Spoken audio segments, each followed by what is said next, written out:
Ya, selamat malam. Kita masuk pada APP kita yang pertama, yaitu tema sub satunya adalah menuju bumi sehat, manusia sejahtera. Nah, ini kita bergabung dengan 3 lingkungan, yaitu Cecilia, Elizabeth, Immanuel. Semoga kita semakin kompak melalui pertemuan APP ini ya, dan kegiatan-kegiatan lain yang nanti akan kita lakukan bersama-sama. Baik, Bapak Ibu sekalian, kita semua memahami dengan seksama dampak dan tantangan pandemi COVID-19 bagi kehidupan bersama dan memunculkan kesadaran untuk bersama yang lain memulihkan kehidupan secara menyeluruh dan terus-menerus. Tema aksi puasa pembangunan kita tahun 2022 ini adalah memulihkan kehidupan dengan ajakan bumi sehat, manusia sejahtera. Tema ini dipilih dengan 2 pertimbangan. Yang pertama adalah pandemi COVID-19 yang terjadi telah membawa dampak luar biasa dalam berbagai bidang kehidupan. Karena itu perlu pemulihan segera, terpadu, global, dan inklusif. Kedua, pemulihan yang dilakukan bukan hanya untuk saat ini saja, tetapi juga perlu membangun kehidupan masa depan yang lebih sehat, lebih sejahtera, dan adil secara regeneratif. Itu tema APP kita. Kemudian nanti ini ada beberapa fasilitator nih. Yang pertama nanti bersama saya Ibu Isti. Yang kedua, pertemuan yang kedua bersama Bapak Andri mengenai harapan. Yang kedua ini adalah yang ketiga bersama Ibu Yeyen, hidup dalam normalitas. Dan terakhir dengan Bapak Albert, aksi nyata dalam normalitas baru. Ini tidak disengaja ya, kami itu kok seragamnya biru semua ya, mungkin ada satu hati ya, sehingga nuansa biru semua ini saya lihat ini. Tidak sengaja ini, tapi pas ya, klop gitu. Oke, mudah-mudahan nanti Bapak Ibu sekalian bisa mengikuti pertemuan APP yang pertama, kedua, ketiga, dan keempat dengan ini ya rutin. Baik Bapak Ibu sekalian, kita akan buka dengan lagu pembuka yang nanti akan dibawakan oleh Bapak Andri ya.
Tuhanku, hanya berdoa.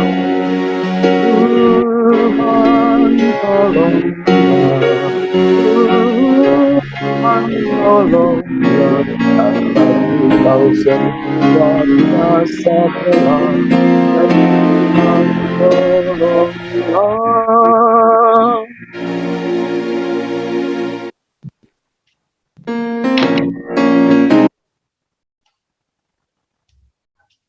Kita akan doa pembuka yang akan dipimpin oleh Bapak Dimitri, silahkan.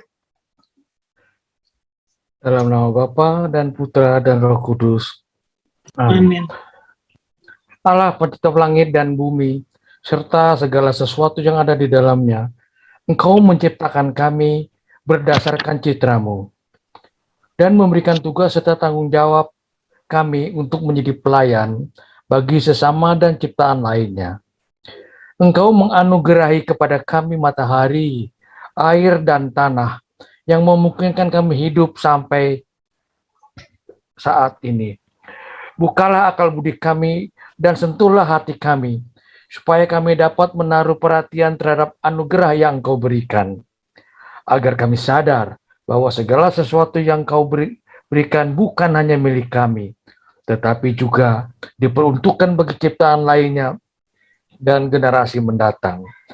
Sehingga kami sungguh-sungguh mampu mengejawantahkan tanggung jawab melestarikan anugerah-Mu. Semoga kami bisa berbagi makanan dan sumber daya bagi orang-orang yang membutuhkan dengan penuh kasih sayang. Doa ini kami sampaikan melalui Kristus Tuhan kami. Amin. Amin. Dalam nama Bapa dan Putra dan Roh Kudus. Amin.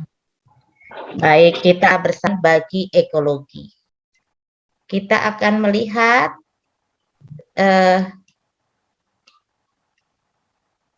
maaf saya ini ya.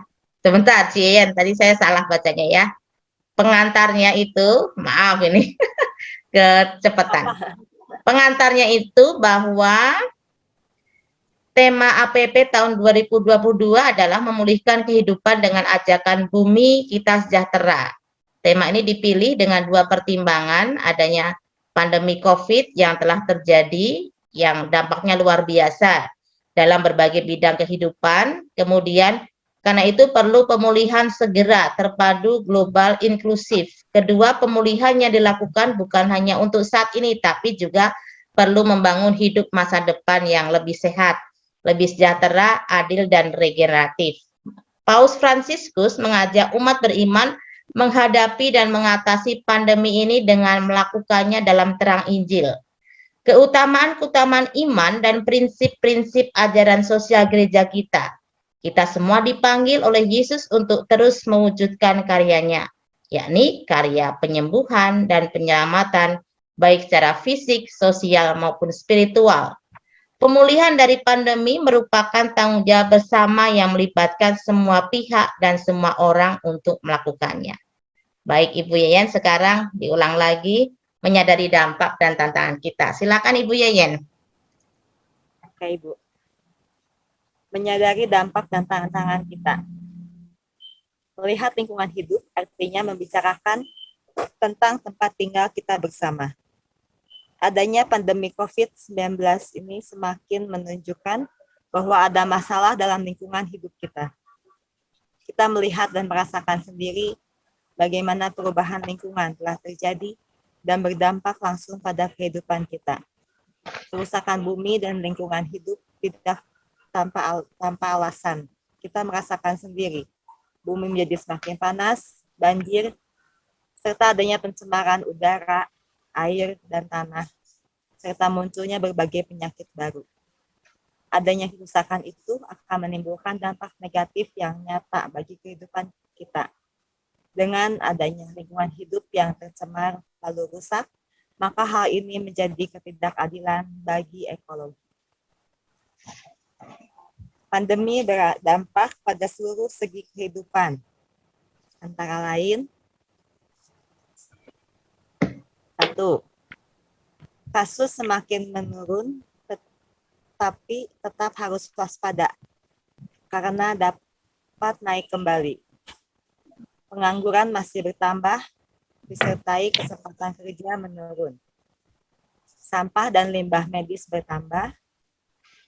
4. Polusi udara meningkat karena pemakaian kendaraan pribadi. 5. Kemiskinan dan ketimpangan sosial meningkat. 6. Pendidikan mengalami kemunduran. 7.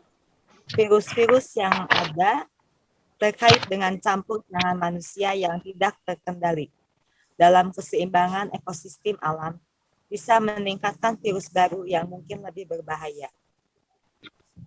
8. Kerusakan alam juga merusak keanekaragaman hayati yang menopang kehidupan di bumi. Baik, terima kasih Ibu Yeyen. Nah, Bapak Ibu sekalian dan saudara sekalian yang terkasih, melihat dampak pandemi di atas, kita perlu dengan seksama mencermati dampak paling dirasakan dalam keluarga kita masing-masing. Maka kita nanti akan menginventarisir beberapa dampak nyata yang kita rasakan masing-masing ya. Baik, sebelumnya, sebelum kita, di sini ada dampak nih, bidang kehidupan yang terdampak. Yang pertama adalah jelas ekonomi ya, ekonomi sangat berdampak, kemudian sosial, kesehatan, psikologis dan spiritual, serta lingkungan alam.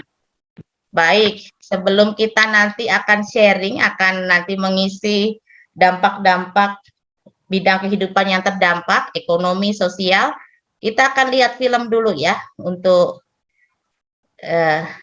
film tentang kejepit COVID. Nih ada, ini dari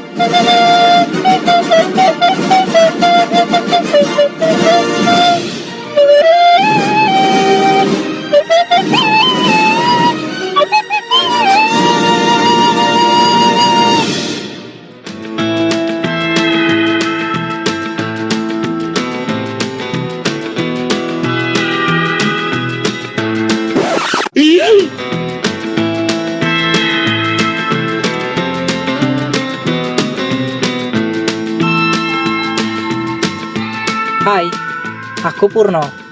Hari ini, hari pertamaku menjadi ASIM.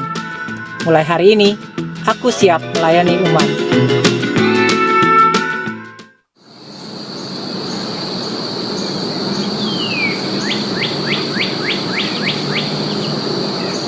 Masukan dari para menteri, para ahli kesehatan, dan juga para kepala daerah, saya memutuskan untuk memberlakukan PPKM darurat.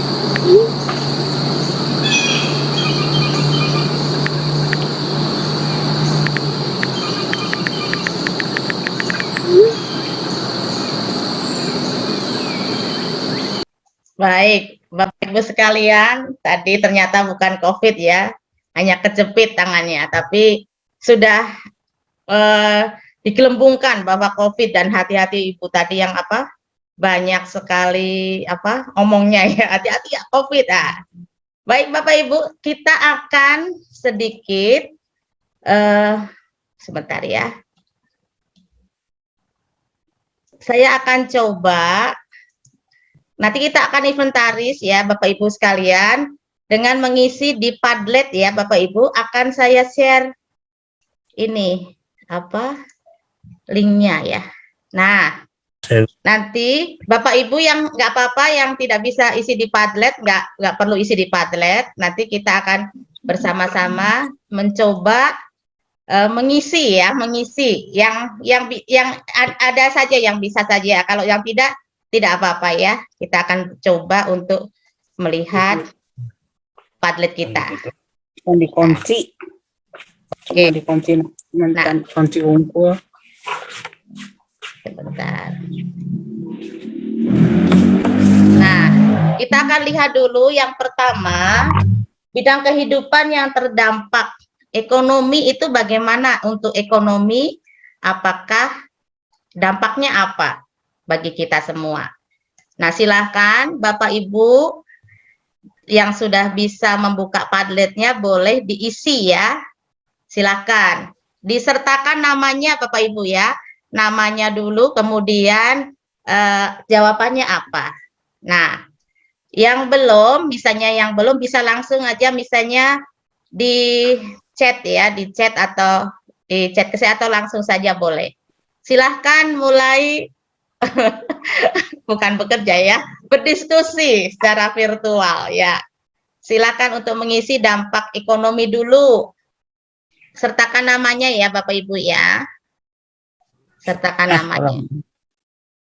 Nggak Boleh. bisa.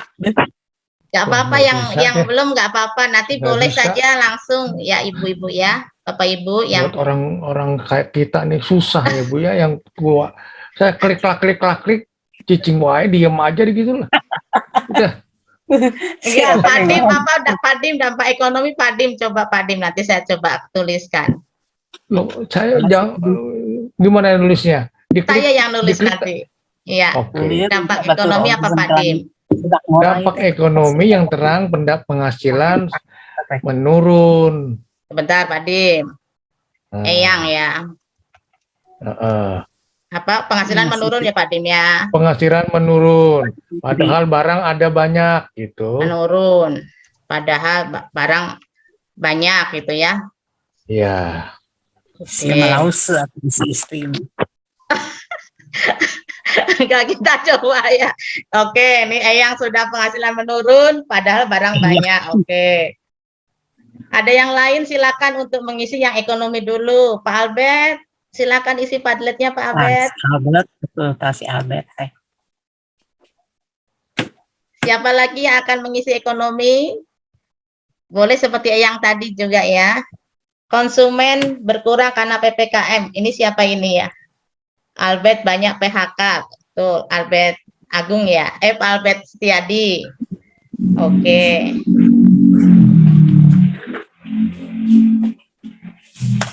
Oh iya, boleh mengisi yang ini ya, lain boleh ya. Jadi psikologis boleh. Jadi boleh mengisi sekarang sosial, kesehatan, lingkungan ya.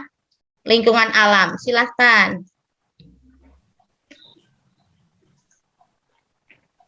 Oke, baik. Sudah mulai ini. Gimana caranya ya? Aduh. Coba klik di sini kali ya. Gimana caranya sih? Yang Pak Dim tadi yang chat saya dibuka Pak Dim ya, ada di chat saya. Itu kan ada linknya ya Pak Dim ya. Diklik aja Pak Dim. Chat ini di sini, terus diklik ya. Ya, ini nanti ya. ada subjek tulis Eyang, kemudian apa isinya. Oke. Udah Oke, silakan nih. Udah mulai banyak berdiskusi ini lewat virtual nih. Oh, Pak Martin juga nih. Siap. Kacau juga. Ibu Dema, silakan.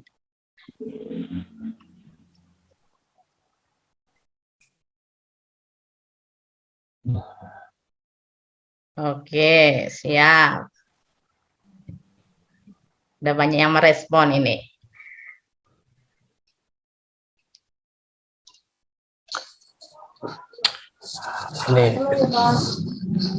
Ini dampak COVID tetapi nggak masuk ini ya. Orang-orang makin pinter online gini nih, tapi nggak ada di sini ya.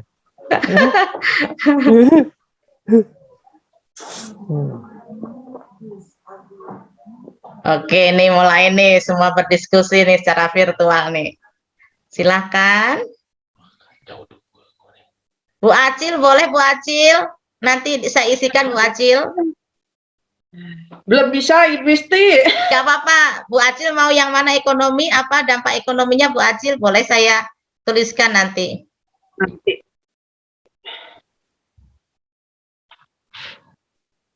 Ekonomi. Nantilah. Idem aja lah Ibu Isti. Oke, siap.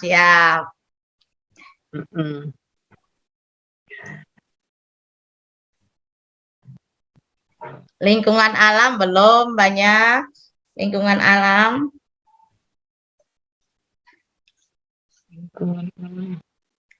Istri saya ngisi kesehatan. Oh iya Bu, Bu Christine apa Bu Christine kesehatan? Sebentar, saya tulis Ibu Christine. Ibu Christine yang saya punya penyakit bawaan asma. Iya. Jadi kalau situasinya begini, agak khawatir untuk keluar malam. Ya, khawatir keluar malam ya, khawatir ya. Ada rasa khawatir ya, Bu ya, ada rasa khawatir. Iya. Karena mendengar kalau COVID, kalau punya penyakit bawaan itu agak susah sembuh. Ya, dengan kesehatan ya. Ya. Oke, siap. Boleh, terima kasih Bu Christine. Terima kasih.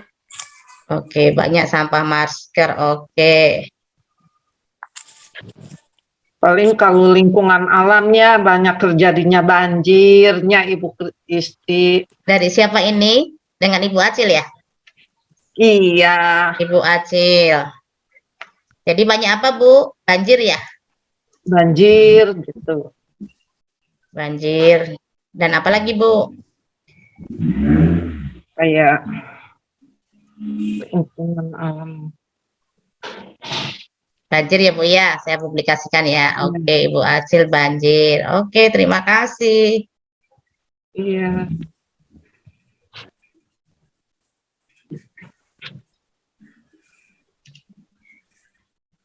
Wah, sudah banyak sekali kita berdiskusinya ya Bapak Ibu ya. Baik, kita akan lihat dulu untuk dampak ekonomi. Itu kata Pak Albert, itu pasar sepi, banyak pekerjaan hilang. Betul ya Pak Albert ya? Pasar sepi, banyak pekerjaan hilang. Kemudian Ibu Dema, perdagangan sepi, distribusi barang lambat, aturan prokes di tempat kerja. Betul. Perdagangan sepi, sekarang berdasarkan semua sepi ya.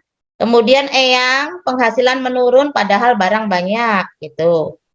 Kemudian konsumen berkurang karena PPKM. Pak Albert, banyak PHK, benar banyak PHK. Ibu Yeyen, daya beli menurun. Pak Lunandi, dagang sepi, kesulitan keuangan. Kemudian Pak Martin, sewaktu PPKM toko harus tutup dan dipastikan penghasilan menurun. Jadi kita harus pintar mengatur cash flow agar cukup untuk memenuhi keperluan sehari. Betul sekali. Kemudian Mama Kiara, Ibu Lien, orang banyak yang di PHK, jadi daya beli masyarakat berkurang. Itu untuk ekonomi. Sedangkan sosial, kita lihat sosial, jarang ketemu, jarang silaturahmi. Betul, biasanya kita APP ada di rumah Pak Albert, ada di rumah Ibu Tini, ada di rumah mungkin yang Immanuel, ada di rumah Ibu Yeyen, tapi sekarang jadi jarang. Akhirnya ketemunya online saja. Kemudian ketakutan untuk bertemu teman dan rekan juga saudara. Jadi kadang saling mencurigai ya takut. Itu kena loh, hati-hati seperti tadi. Kemudian sulit bersosialisasi secara langsung kata Ibu Dema. Pak Lunandi, saling jaga jarak, sulit berkumpul, sulit bepergian. Betul Pak. Kemudian banyak yang keluar rumah terutama ke fasilitas umum dan ada juga yang malah senang menyendiri, senang misa online daripada hadir secara fisik. Kemudian Pak Martin, kita jadi terbatas untuk bergaul, lebih banyak tinggal di rumah demi kesehatan bersama. Prosedur untuk sosialisasi harus diadaptasi dengan protokol kesehatan yang berlaku. Kemudian, jadi susah untuk bertemu orang, takut terkena virus atau membawa virus, betul. Ibu Tini sensitif terhadap orang yang batuk, jadi betul ya, ada yang batuk langsung kita sensitif ya. Ibu Yeyen, komunikasi dan ketemu orang jarang, kurang mengenal satu sama lain. Ibu Deti mengancam peserta didik, betul. Ini dampaknya. Kemudian kita lihat dampak, ini Egi juga, orang makin pintar belanja online, jadi sekarang banyaknya online terus ya. Untuk kesehatan, bidang kesehatan, banyak sakit bahkan berdampak kematian, betul. Pak Albert, masih banyak orang yang sakit dan banyak juga orang yang kita kena sakit ataupun meninggal. Dari Ibu Susanti, harga obat melambung tinggi dan terjadi kekosongan. Ibu Dema, habitus baru meningkatkan higienis, sadar prokes, khawatir pergi ke rumah sakit atau dokter takut tertular, betul ya. Ibu Christine ada rasa khawatir dengan kesehatan. Ibu Lien, banyak anggota keluarga yang atau kenalan kena COVID, dampak sosialnya, kesehatannya. Ibu Yeyen, pengetahuan tentang kesehatan bertambah, jadi kita semakin banyak ilmunya ya. Banyak yang terserang COVID, rajin cuci tangan. Oke, baik. Menurut psikologisnya, spiritualnya, muncul banyak hoax yang meresahkan, betul. Kadang kita malah termakan hoax ya. Pak Albert menjadi fobia terhadap segala sesuatu yang berkaitan dengan kehidupan. Sering main HP, jarang berdoa, betul. Pak Martin, kita semua menjadi parno, ketemu orang lain takut, menjadi karier untuk keluarga juga orang lain. Ibu Yeyen, kehidupan doa secara virtual meningkat. Banyak kekhawatiran. Ibu Nana, meningkatkan relasi dengan Tuhan sehingga kita bisa melihat pandemi dengan perspektif yang benar dan positif. Dan Ibu Lien, semakin dekat dengan Tuhan karena pada saat susah seperti ini kita harus lebih bersandar pada Tuhan. Kemudian dampak lingkungannya itu banyak limbah, APD masker, betul ya, kita setiap hari harus ganti masker dan itu menimbulkan limbah. Mobilitas berkurang, banyak penelitian kualitas udara membaik. Kemudian Pak Albert, banyak sampah dan limbah plastik ataupun medis. Banyak sampah masker, limbah medis, masker, dan masker bekas pakai ya. Karena PPKM, polusi udara sempat berkurang. Pak Albert, ancaman terhadap binatang karena sampah medis, masker tidak dibuang secara tepat. Ibu Acil, banjir. Pak Albert lagi, kesadaran meningkat akan menanam sendiri dan mengelola sampah, terutama sampah rumah tangga. Banyak sampah medis, sampah masker. Ibu Yeyen, banyak bencana alam, lingkungan yang menjadi tidak sehat.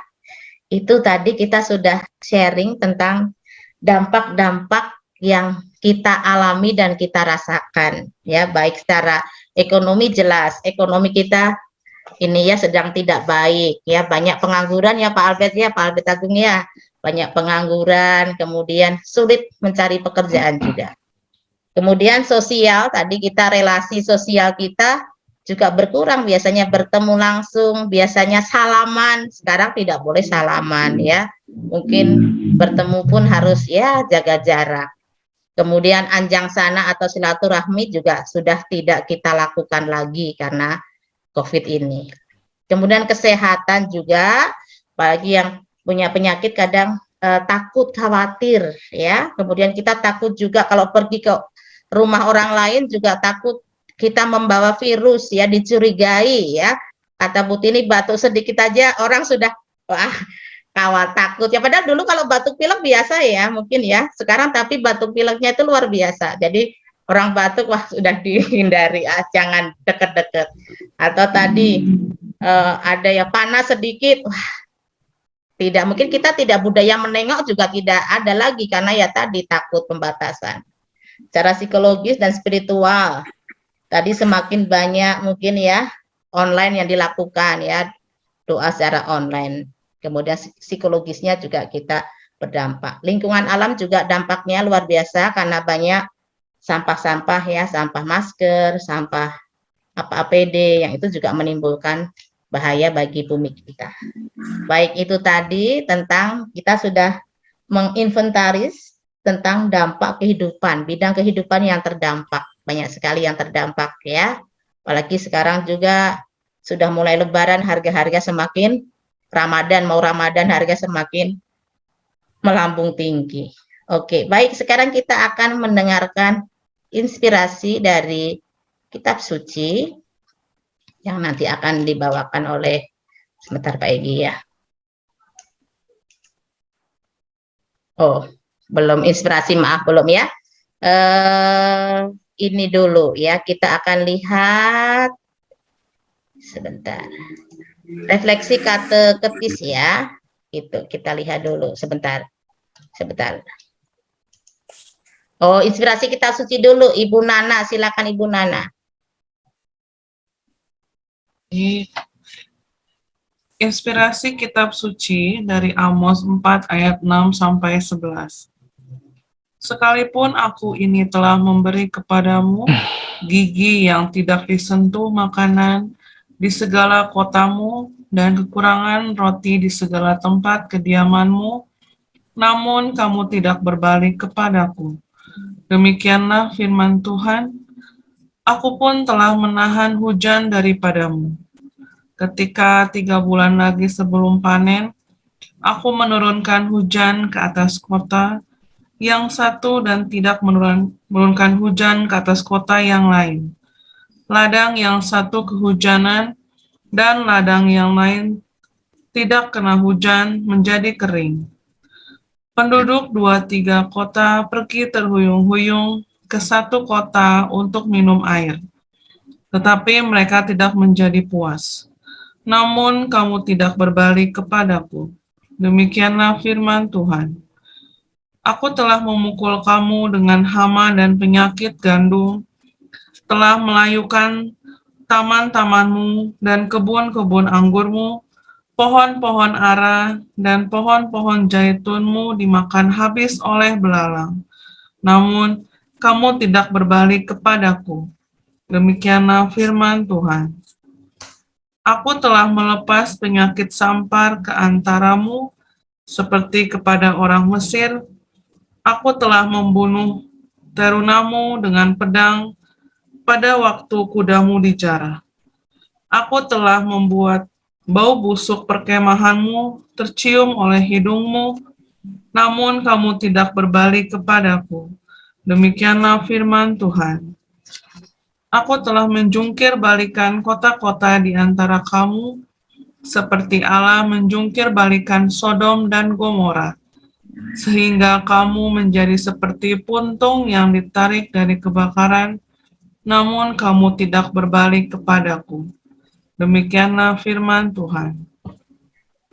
Baik, Bapak Ibu sekalian, kita bisa baca sendiri dalam hati. Kita akan baca dulu apa inspirasi dari kitab suci Amos. Silakan untuk membaca sendiri dalam hati.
Baik, Bapak Ibu, saudara-saudara sekalian sudah membaca dari kitab Amos. Nah, sekarang kita akan saling berefleksi ya Pak Dim ya.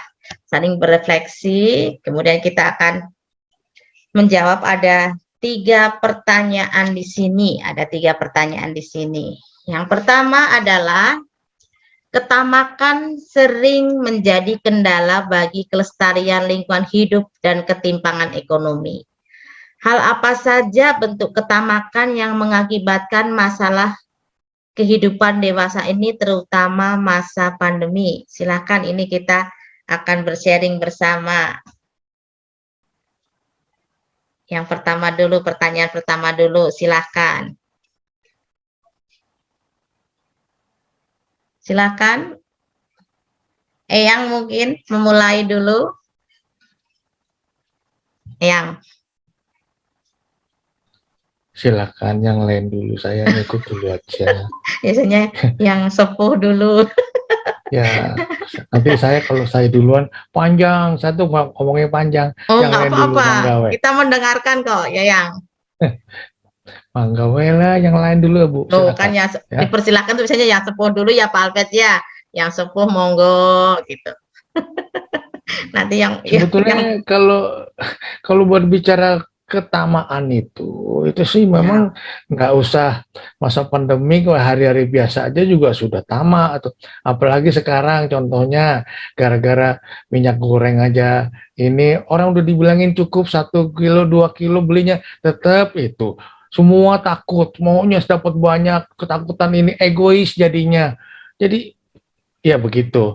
Ini padahal yang namanya pandemi itu ya kalem aja lah semuanya, ya juga pikirkan orang lain lah gitu.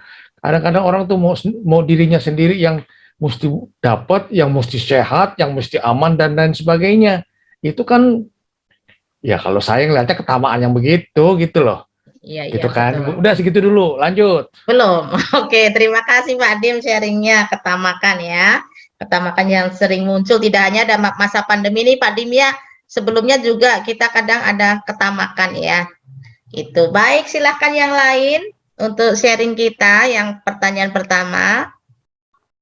Pak Andri, silakan Pak Andri. Ya, ntar lower hand dulu. Oh. Ya, kalau sebetulnya kalau saya pribadi, misalkan ini ya untuk penggunaan barang-barang konsumsi, nggak tamak sih sebetulnya, tapi karena memang disediakan. Contohnya kantong kresek. Kalau nggak disediakan sih nggak apa-apa, tapi ini karena tersedia ya ngikut gitu ya. Beli makanan pakai kresek, ya ngikut. Karena ribet juga ya kalau pakai kantong kertas kadang nggak cocok gitu. Bisa aja sih, cuman nggak cocok gitu. Jadi soal ketamakan ini kalau zaman sekarang bukan melulu muncul dari kita ketamakannya, tapi memang secara mengglobal disediakan begitu ya. Contohnya begini, misalkan dulu sebelum pandemi, ingat saya misalkan ada kegiatan acara melibatkan orang banyak ratusan, lalu dikasih nasi box pakai styrofoam gitu ya. Nah setelah makan itu di dalam kemasannya itu ada bungkus sambal saset gitu ya, saset gitu. Nah setelah makan selesai banyak yang nggak dimakan gitu si sambalnya, lalu kemudian dikumpulkan dibuang gitu ya.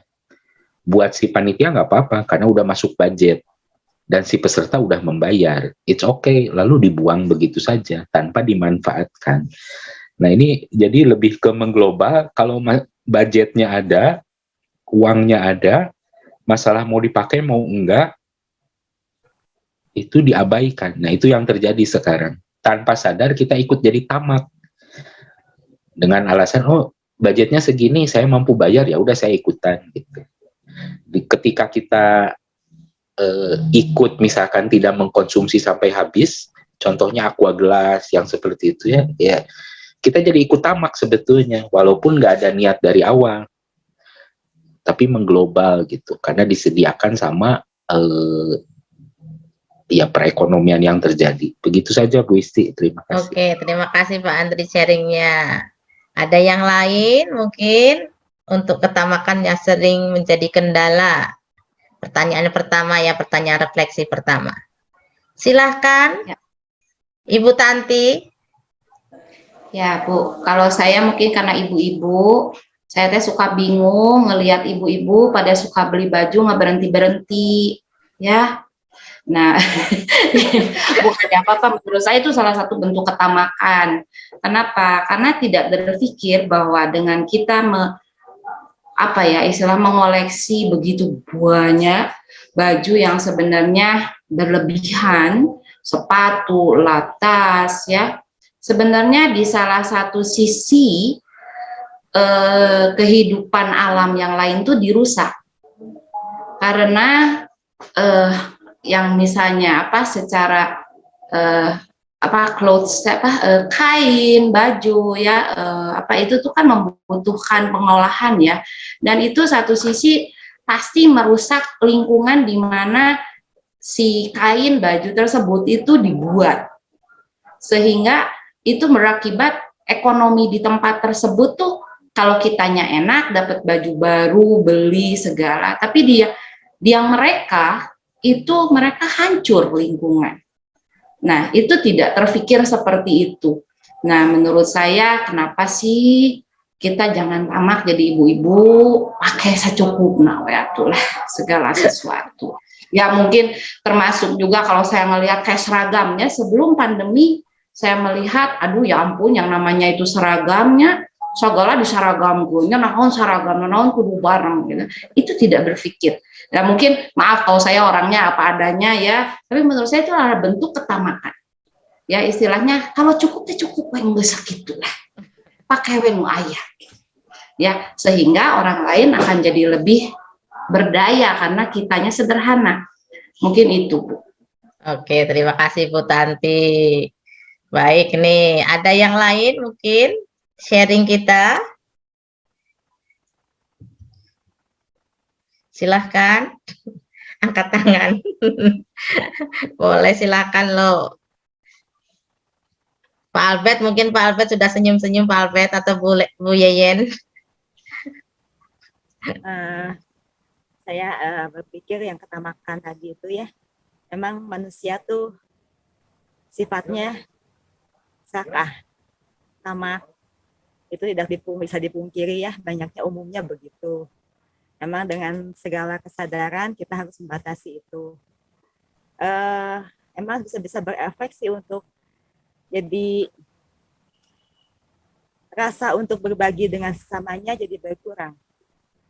Karena ketakutan, rasa kekurangan atau takut kita tidak punya, jadinya untuk berbagi dengan yang lain sensitivitas hati kita untuk melihat penderitaan orang lain tuh berkurang karena kita merasa sudah cukup, karena dengan ketamakan itu kita bisa mengumpulkan lebih banyak, bisa mampu, tapinya untuk kehidupan sosial dengan yang lain tuh berkurang. Apalagi sekarang dengan pandemi ini di mana ketemu orang juga jarang, mungkin untuk melihat penderitaan orang itu emang agak sulit ya karena banyak di rumah. Tapi emang dengan segala media sosial yang ada, dengan melihat lingkungan semua baik di sekitar kita atau di luar sana, malah lebih banyak penderitaan yang dialami dibanding waktu dulu. Itu sih, atau nyambungkan Ibu Isti dengan pertanyaan pertama. Oke, ada. Oke, terima kasih Bu Yeyen. Ada lagi sebelum kita masuk pertanyaan kedua? Pak Albert, silakan Pak Albert, sudah nyalakan mikrofonnya. Silakan Pak Albert. Memang kadang-kadang memang kita nyalahin kondisi diri kita sendiri itu gampang gitu ya memang ya. Jadi ya, tetapi kadang-kadang saya juga melihat agak jadi dualisme juga ya. Memang karena ketakutan gitu ya. Jadi kadang-kadang kita itu karena misalnya contohnya gini, kita karena kekhawatiran tentang anak kita gitu ya, atau keluarga kita, sehingga kadang-kadang kita itu perlu mengalokasikan untuk memastikan mereka itu aman. Contohnya minyak goreng lah, gitu ya, minyak goreng yang sekarang lagi rame, gitu ya, lagi rame. Memang dikatakan, tamak, iya, gitu ya. Tetapi kalau kita lihat benar-benar memang ada faktor khususnya kalau misalnya yang keluarga besar gitu ya. Nah, nanti kalau misalnya nggak ada, itu emang repot beneran, gitu kan.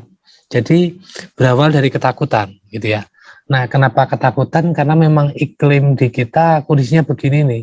Jadi nggak ada bayangan kapan krisis minyak goreng ini akan selesai, gitu kan? Nah, akhirnya ujung-ujungnya orang itu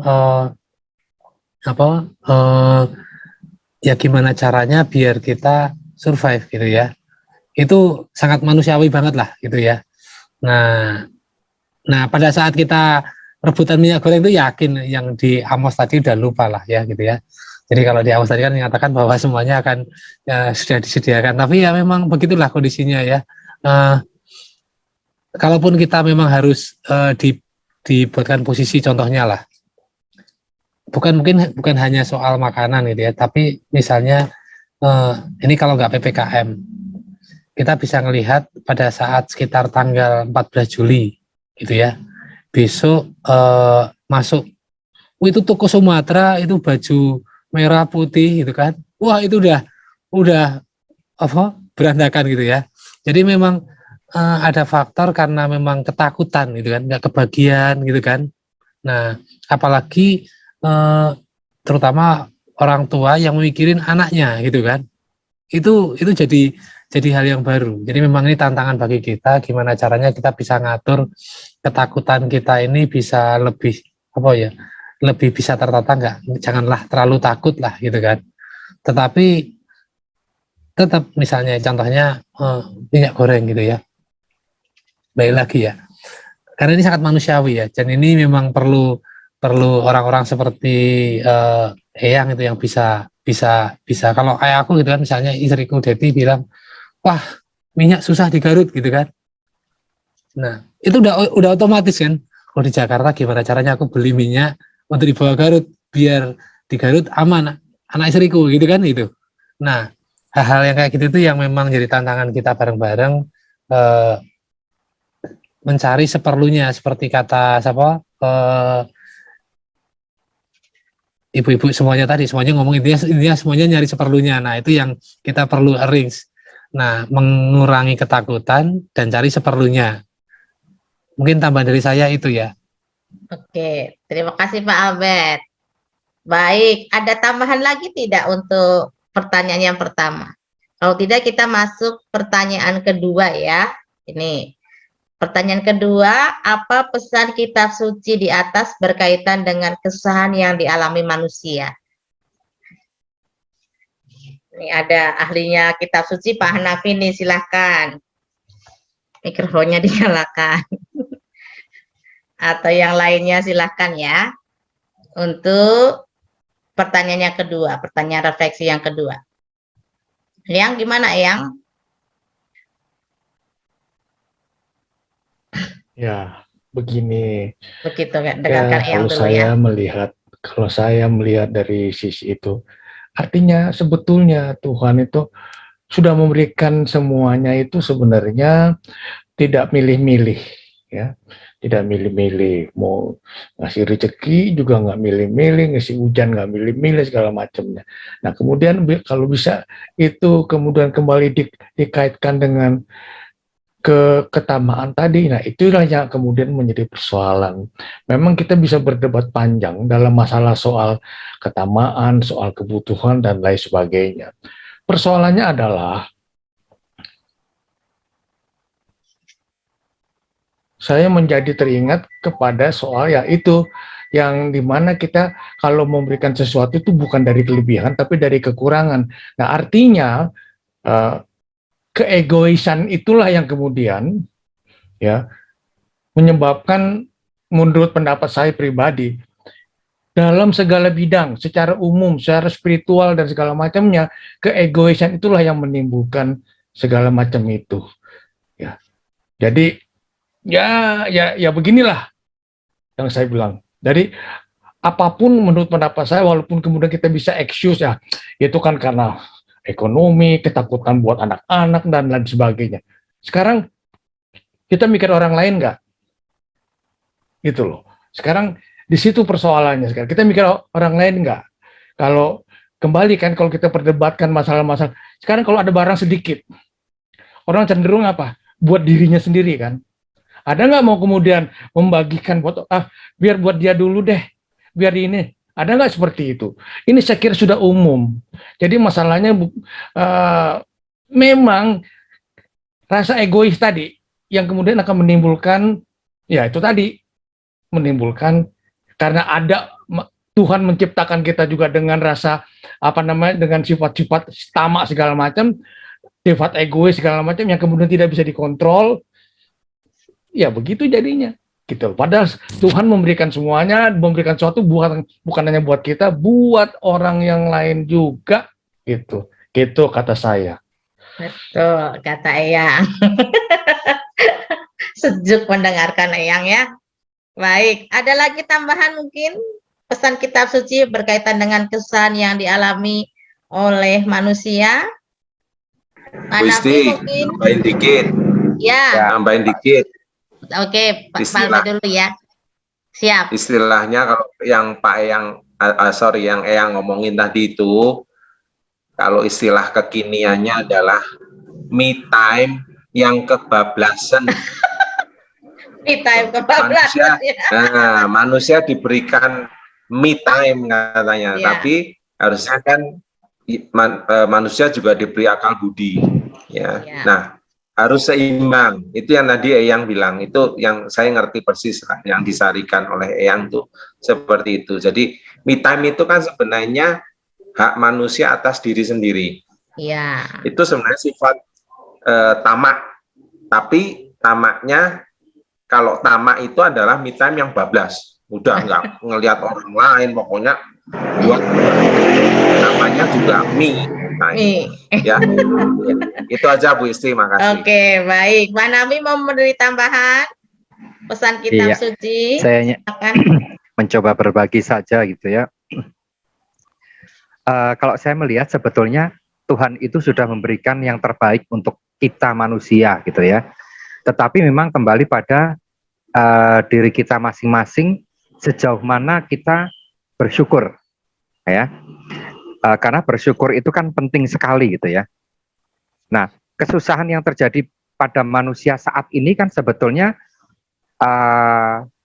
mungkin bukan tidak adanya rasa bersyukur, tapi kurangnya rasa bersyukur dengan apa yang sudah terjadi. Makanya munculnya keserakahan itu karena kan merasa aku kurang atau ada banyak kekurangan dalam diriku gitu. Ya. Sehingga kalau saya melihat bahwa apa yang Tuhan diberikan itu seolah-olah tidak cukup, padahal Tuhan itu mencukupkan semuanya. Gitu. Nah, memang sih ini kembali pada pribadi kita masing-masing dalam arti yaitu tadi bagaimana kita bisa lebih bersyukur apapun kondisi kita gitu. Seburuk apapun kondisi kita sebetulnya itu tetap baik gitu. Karena Allah itu sudah, kalau kita lihat dari awal gitu ya, Allah itu sudah memberikan yang terbaik. Hanya manusia-manusia yang ada di sini nih kok nggak pernah menurut gitu pada Allah. Ya. Jadi kalau saya melihat bahwa memang kembali pada rasa syukur kita pribadi, ya. Bagaimana kita mensyukuri itu semua sehingga kesusahan itu tidak dialami begitu saja oleh ya khususnya kita umat Katolik gitu ya. Bahwa dengan bersyukur kesusahan itu sebetulnya bisa dikurangi lah paling tidak. Atau karena kita bisa mengandalkan Allah sepenuhnya agar seburuk apapun yang kita alami, kita tetap bisa menemukan kebahagiaan. Mungkin itu saja Bu Isti. Oke, terima kasih Pak Hanafi. Baik Bapak Ibu, tadi pesan kitab suci yang berkaitan dengan kesusahan manusia. Kemudian yang ketiga ini sebenarnya kita jawab pribadi saja ya. Apa pesan kitab suci tersebut bagi saya? Mungkin tadi kita melihat bahwa manusia pada dasarnya ada sifat tamak. Nah itu pesan kitab suci bagi saya. Ini perlu disampaikan nggak Pak Dim? Atau untuk kita sendiri Pak Dim? Emang kenapa kalau mau disampaikan? Iya nggak apa-apa, tapi lebih pada kita pribadi, tapi boleh di-share juga untuk kita semua. Jadi kita tahu bahwa kita harus bagaimana gitu ya. Ayo Pak Dim. Kalau saya sih bisa open aja. Saya nggak tahu kalau yang lain tidak mau dipublish kan menjadi persoalan gitu. Nggak apa-apa dipublish saja Pak Dim. Kalau saya mau dipublish mah nggak wae, tapi Oke, saya nggak tahu yang lain kan silakan. Bu Isti begitu. Ya Pak Dim. Apa Apa Pak nih? Dim? Pesan kitab suci tersebut bagi saya. Ya, itu tadi terus-menerus saya mesti introspeksi ke diri saya, ya.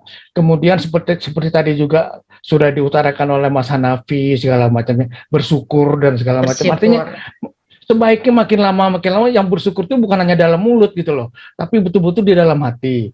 Jadi yang namanya ketamaan yang sebetulnya sudah memang ada di diri kita seperti tadi Mas Albert juga bicarakan, how to manage our, inilah pokoknya ya seperti gitu loh. Jadi segala macam itu kan ada diri kita.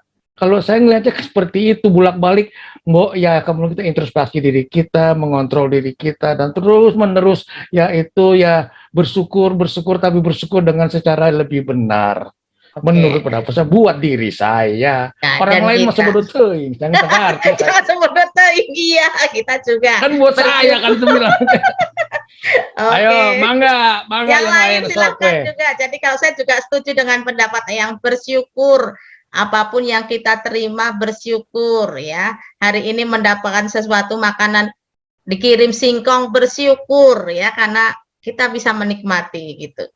Ada lagi mungkin yang memberi pesan kitab suci bagi kita semua, bagi saya dan bagi kita semua. Bu Nana mungkin barangkali Bu Nana. Hai. Oh, Bu Nana.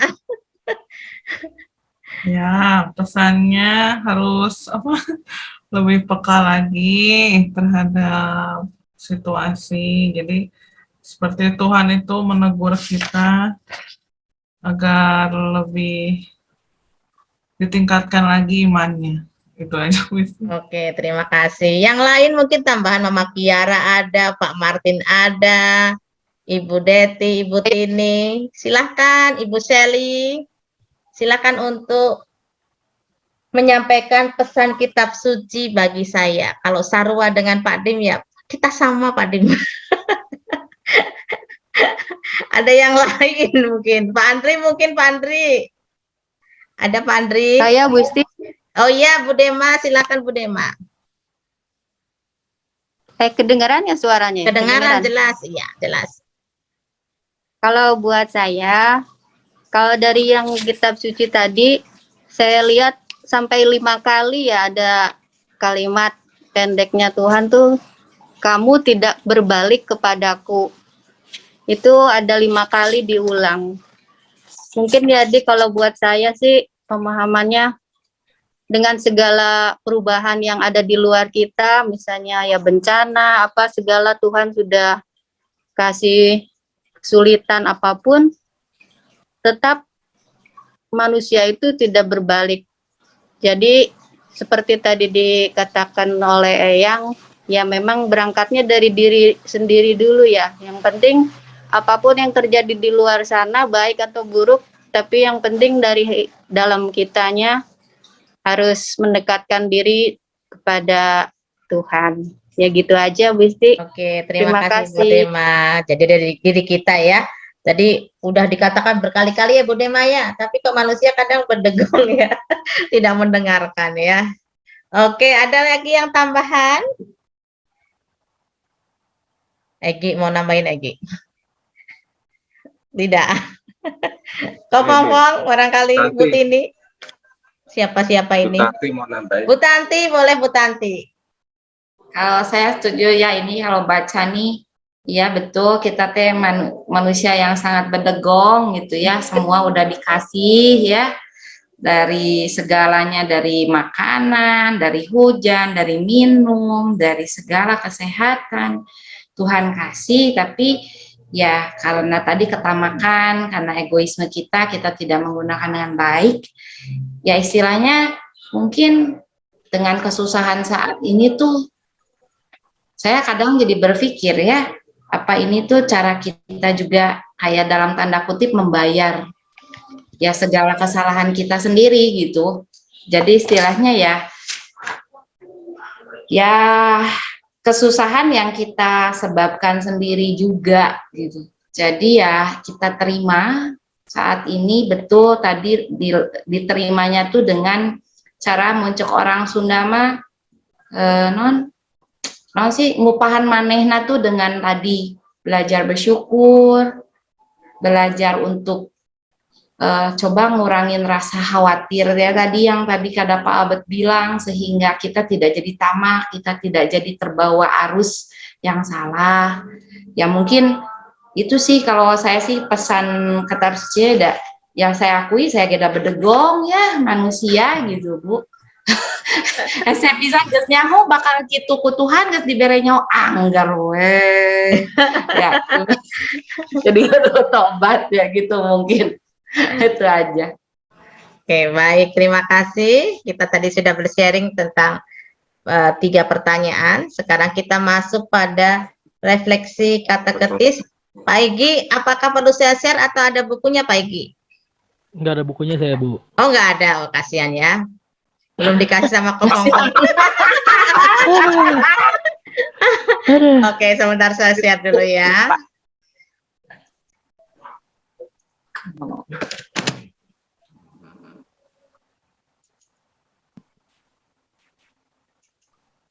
Ya, sebentar.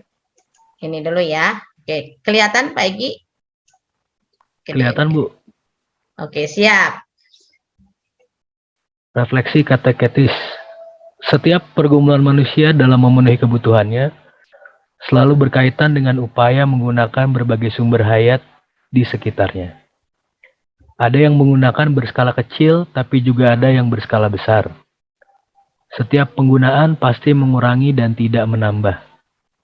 Maka yang dikurangi kalau skala besar dan tidak dilakukan pemulihan dan pengembalian, maka sumber hayat akan makin habis dari waktu ke waktu. Realitanya adalah bahwa kesadaran untuk membangun kesadaran, mengembalikan atau memulihkan, atau regenerasi itu sangat kecil. Mentalitas manusia lebih konsumtif daripada antisipatif dan produktif, dan ini adalah dilema manusia modern. Ada 3 cara menghindari konsumtivisme, yaitu 1. Prioritas. Strategi penggunaan uang dengan mengatur skala prioritas. Ada kebutuhan primer dan sekunder yang harus dikelola sedemikian rupa sehingga hal-hal penting menjadi terdahulu daripada yang kurang penting. Contoh sederhana, menahan diri untuk tidak pergi terutama dengan kendaraan bermotor kalau tidak penting. Mengurangi BBM dan jaga protokol kesehatan. 2. Pengendalian. Setelah prioritas ditetapkan, carilah peluang agar bisa menghemat pengeluaran yang sudah direncanakan tadi. Keinginan konsumtif dihalau dengan rajin menabung, mengatur pengeluaran dengan upaya antisipatif dan produktif, memanfaatkan lahan rumah dengan menanam, dan sebagainya. 3. Pembayaran. Tidak mudah tergiur untuk banyak melakukan transaksi dengan cicilan atau kartu kredit. Kalau membutuhkan barang, ia menyiapkan uang tunai, dan kalau tidak ada, ditunda untuk dibeli. Kita diajak untuk melakukan pertobatan seperti inspirasi kitab Ayub di atas.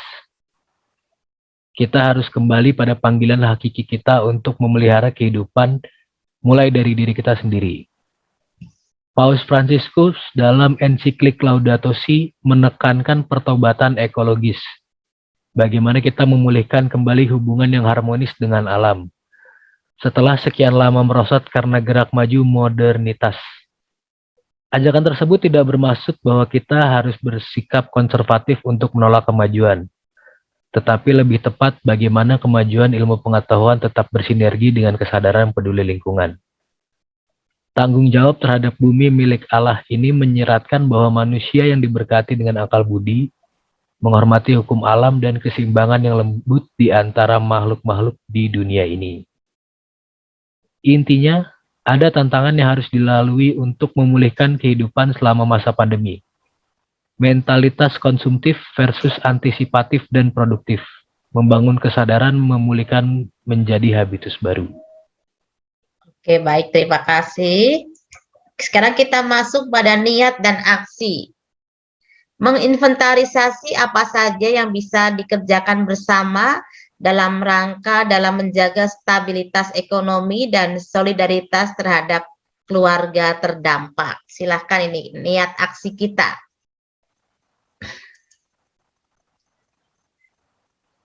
Niat aksi kita. Mari silahkan. Mama Kiara, bersuara Mama Kiara.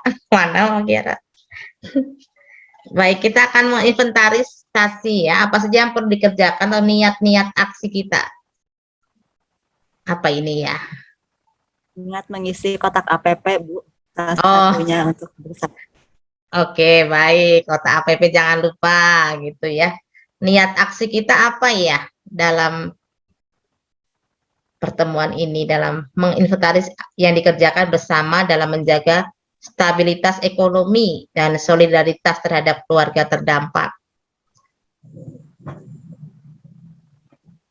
Oh, dikerjakan bersama ya, Bu Isti? Dikerjakan bersama saja. Nanti nilainya bersama Pak Andri, dibagi bersama. Oh iya. Silakan Pak Andri. Saya kira pribadi. Kalau pribadi tadi karena ada penghematan BBM, kalau nggak penting-penting banget ya nggak usah keluar gitu ya. Iya, betul. Saya nggak ke kantor, di rumah aja gitu ya. Nanti. Tapi kan tetap produktif ya semasa ini. Sekarang udah boleh keluar, Ndri. Sekarang udah boleh keluar. Makin berkurang. Tenang aja. Kita ketemu lagi ntar di gereja. Masalah gitu. Gimana, Cin? Wisti. Ya. Maksudnya ini terhadap keluarga terdampak tuh keluarga yang kurangan atau apa maksudnya ini untuk keluarga ini terhadap keluarga terdampak? Terdampak pada ini ya situasi sekarang ini sebenarnya semuanya. Jadi kita ya. Gitu. Berarti aksinya untuk keluarga terdampak ya, lebih fokus gitu.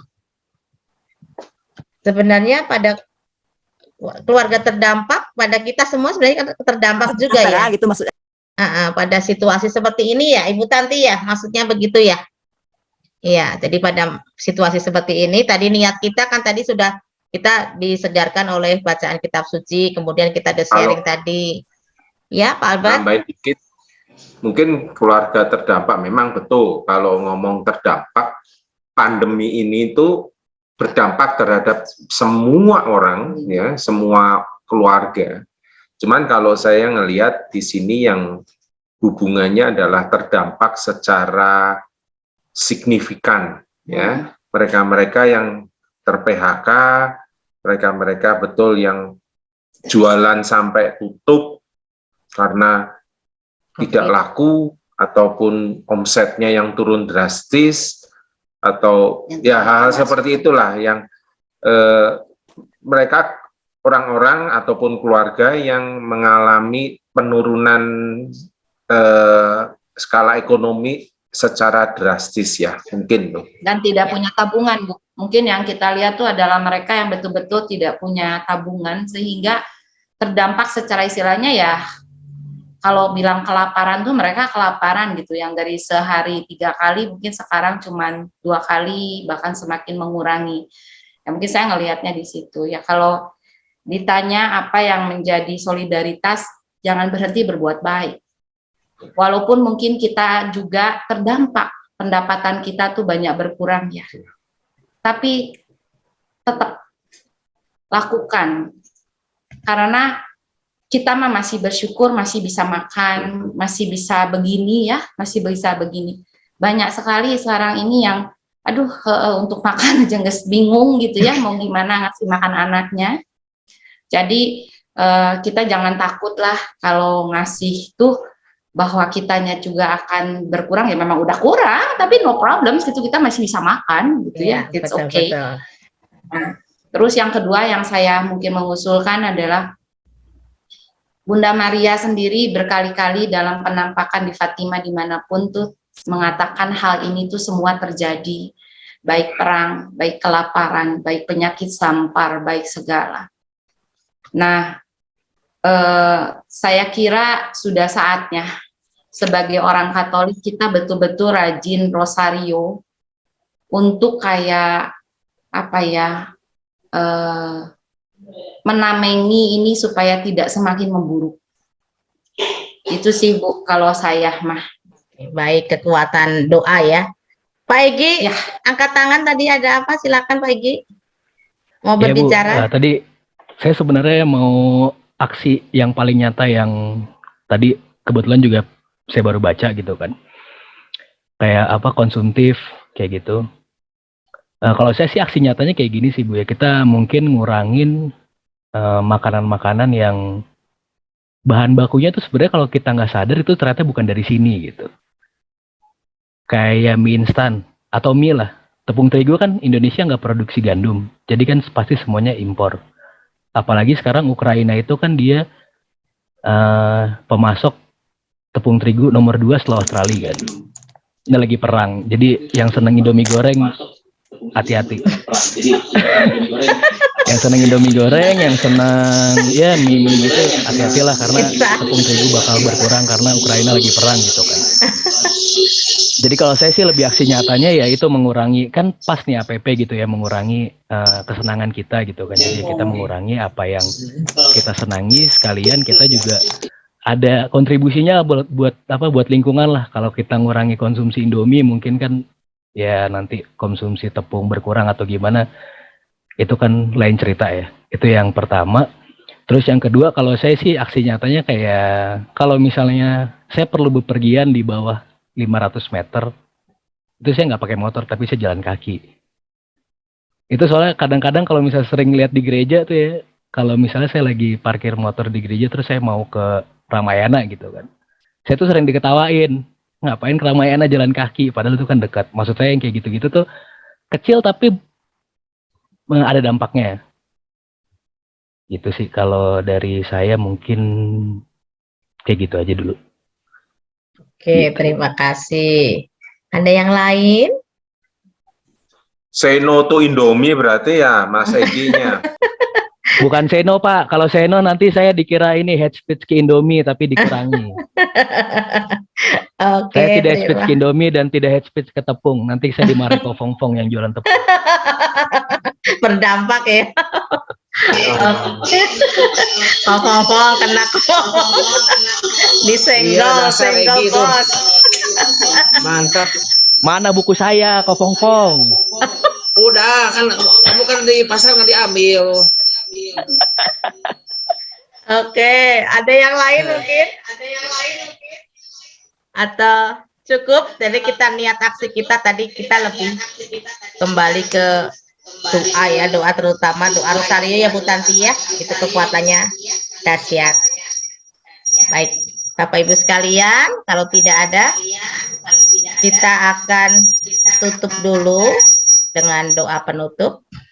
Mari kita berdoa. Ya Allah, Maha Bijaksana, hadirlah di tengah orang-orang yang berhadapan dengan situasi dan kondisi sulit, yaitu mereka yang miskin dan ditinggalkan, mereka yang mengalami dampak pandemi COVID. Ubahlah rasa takut dan terisolasi di dalam diri kami, supaya kami tidak kehilangan harapan. Senantiasa mewujud nyatakan semangat persaudaraan dan tekun serta setia melakukan pertobatan hati yang sejati. Bantulah kami dalam rangka menghidupi budaya solider di tengah pandemi COVID-19 dan berbagai macam upaya yang memungkinkan kebaikan bersama.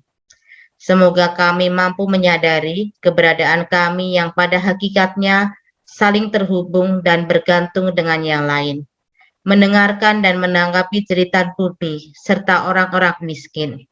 Semoga di tengah berbagai macam penderitaan yang dialami bumi dan orang-orang miskin, kami mampu menjadi pelaku yang memungkinkan persaudaraan serta aktor pembangunan berkelanjutan, memulihkan kehidupan. Doa ini kami sampaikan melalui Kristus Tuhan kami. Amin. Tuhan beserta kita sekarang dan selama-lamanya. Semoga segala niat baik kita selalu diberkati oleh Tuhan dalam nama Bapa dan Putra dan Roh Kudus. Amin. Kita tutup dengan lagu penutup. Sebentar, saya share dulu.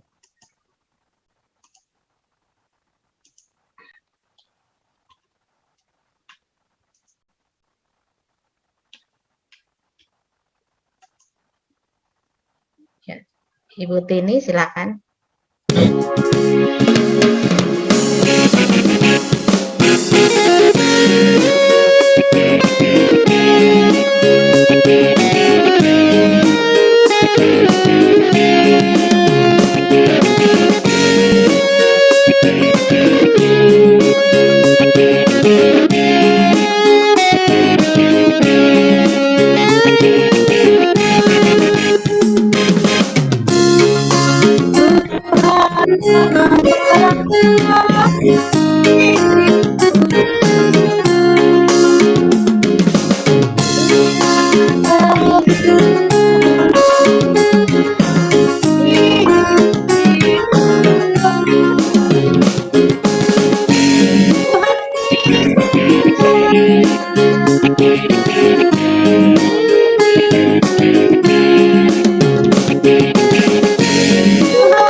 Baik, Bapak Ibu sekalian, terima kasih karena kita semua sudah mengikuti APP yang pertama, dan semoga minggu depan kita juga semakin banyak yang mengikuti dan terlibat dalam kegiatan ini.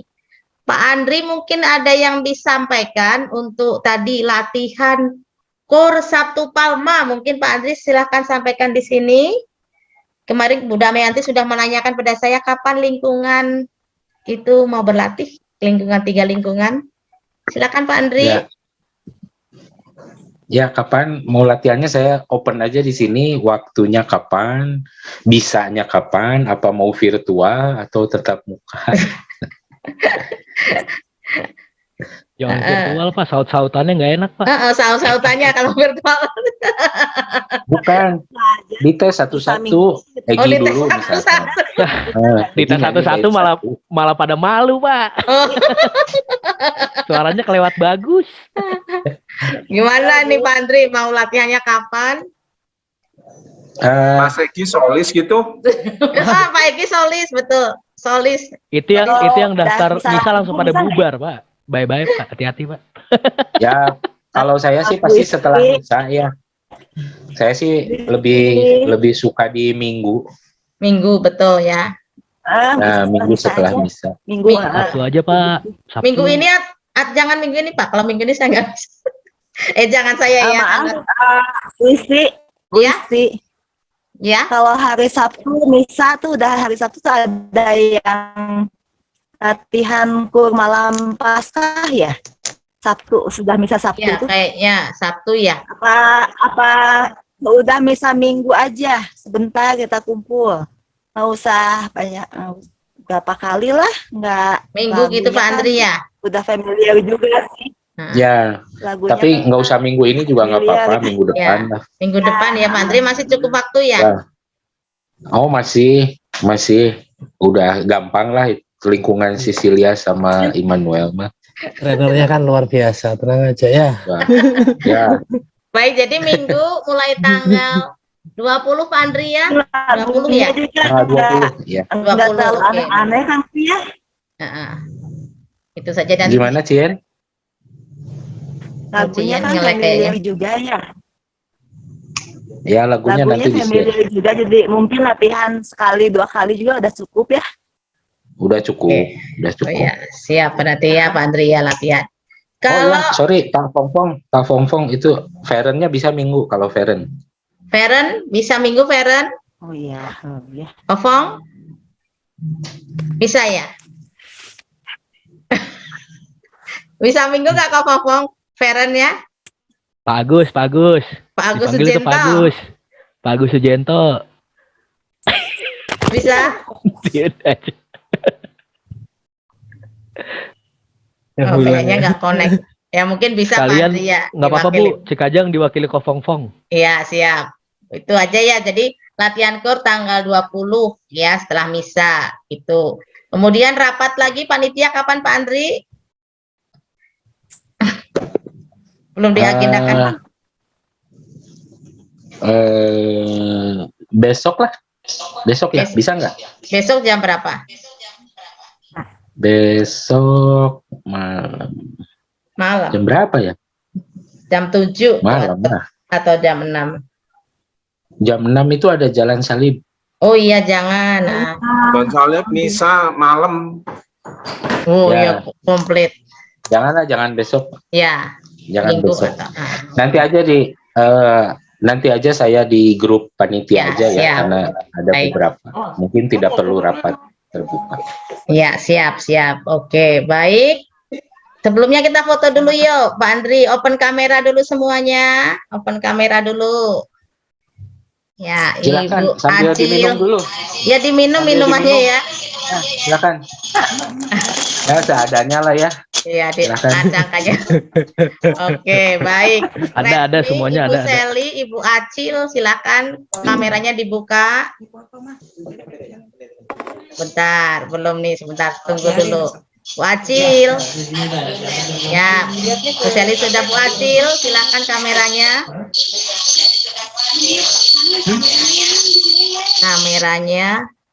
Kemudian Redmi siapa Redmi ya?